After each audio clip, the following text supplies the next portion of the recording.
Welcome back, everyone. You guys have been requesting a deep dive on the upcoming election. And we've found a situation, I guess you could say, that has enough tension to fuel the entire race. Yeah, no kidding. And the location makes it even more uh, explosive. Mm. Butler, Pennsylvania. This isn't just another campaign rally. It's a straight-up collision of recent history and some really high-stakes politics. Because we aren't talking about just any rally, right? This is former President Trump heading back to the exact spot where someone tried to assassinate him just a few months ago. This is where, if you remember, back on July 13th, a gunman actually fired a shot that grazed his ear. And it's important we don't downplay how serious that event was.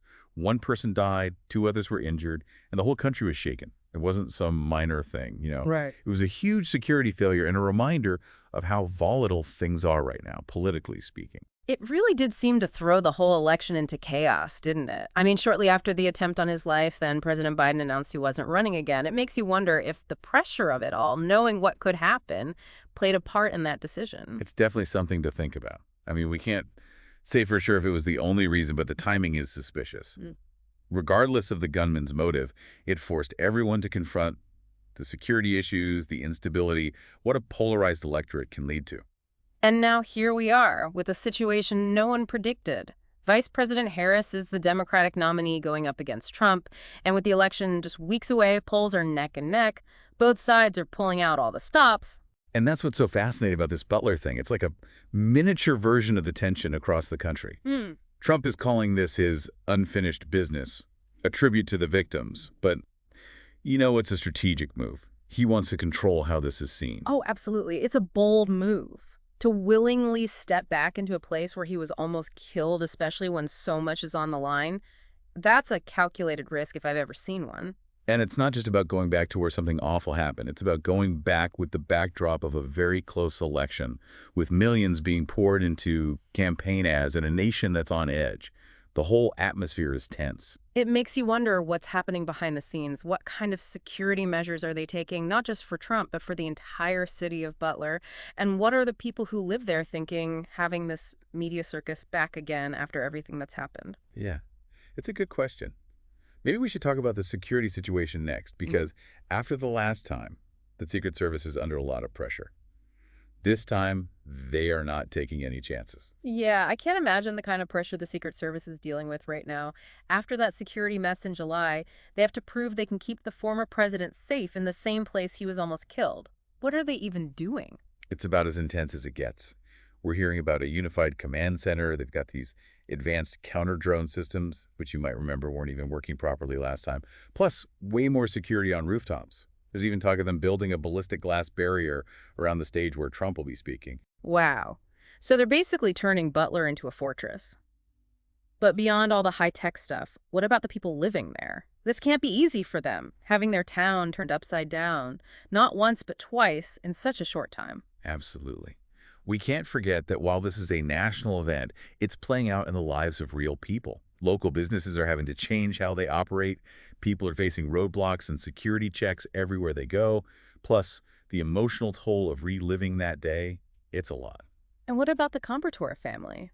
This whole rally is a reminder of their loss. It's happening in the same place where Corey Comor, the firefighter, died protecting his family during the shooting. Yeah, they'll actually be at the rally, which I think speaks volumes about their strength.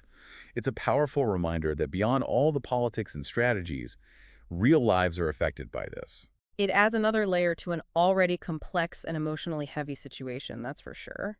Speaking of layers, we haven't even touched on some of the big names this rally has attracted.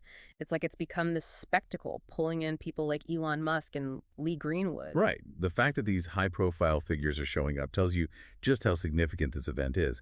Musk, who's a controversial figure in his own right, brings a whole other unpredictable energy to the mix. And then you've got Lee Greenwood, the country music legend, known for his patriotic anthems. This isn't random.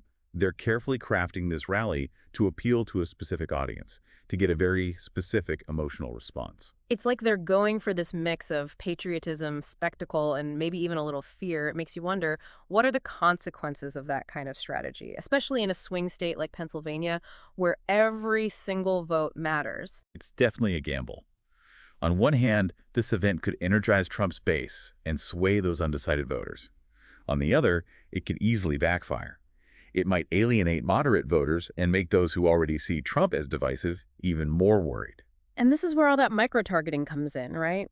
We talked about how both campaigns are focusing on specific groups of voters. What does that look like, especially in a state like Pennsylvania with so many different types of people? Pennsylvania is like a mini version of the entire country politically.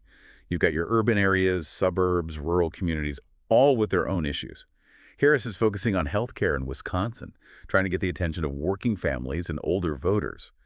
Meanwhile, Trump is hitting hard on taxes in Georgia, hoping that resonates with business owners and people who want lower taxes, or both of them. They're laser-focused on Latino voters in Pennsylvania.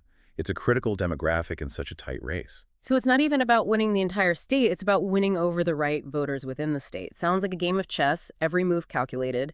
But can one event, even one as historically charged as this rally in Butler, really change the outcome? That's the million-dollar question, isn't it? Can one single event, especially with all this history behind it, actually change who wins the whole election? I mean, it's definitely possible, right? You think about how much momentum matters in a campaign. One news story, one good day, it can totally change how people see things. This rally could be a turning point in the whole race. Especially now. We're talking just weeks until the election. People are already voting, and the polls are so close. Exactly. And it's bigger than just how people vote on that day. This event, it sets the tone for these last few weeks. It's almost like we're seeing everything that's going on in the country all at once. The political games, the messaging, the security worries, and then the real stories of people whose lives are changed by all of this. It reminds us that politics isn't just something happening far away. It has real consequences. It affects all of us in ways we don't even realize. It really makes you think. What does it say about where we are as a country that someone would try to kill a former president twice in the same place? What does it say about how divided we are?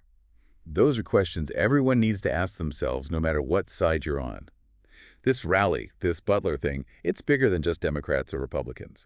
It's a time to really think about what's happening in our country, about how we talk to each other, and about the values our democracy is supposed to stand for. It's a lot to take in, that's for sure, but that's what we do here on The Deep Dive, right? We take these complicated events, peel back the layers, and hopefully help you make sense of it all. And if there's one thing to remember, it's to stay engaged, stay informed, and don't forget about the real people at the heart of these events. Because in the end, those are the stories that matter. The Comor family, the people of Butler, people all across the country.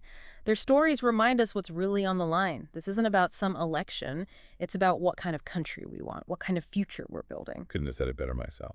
And that wraps up our deep dive into this crucial moment in the 2024 election. Be sure to join us next time as we continue to explore the events shaping our world. Until then, keep those questions coming.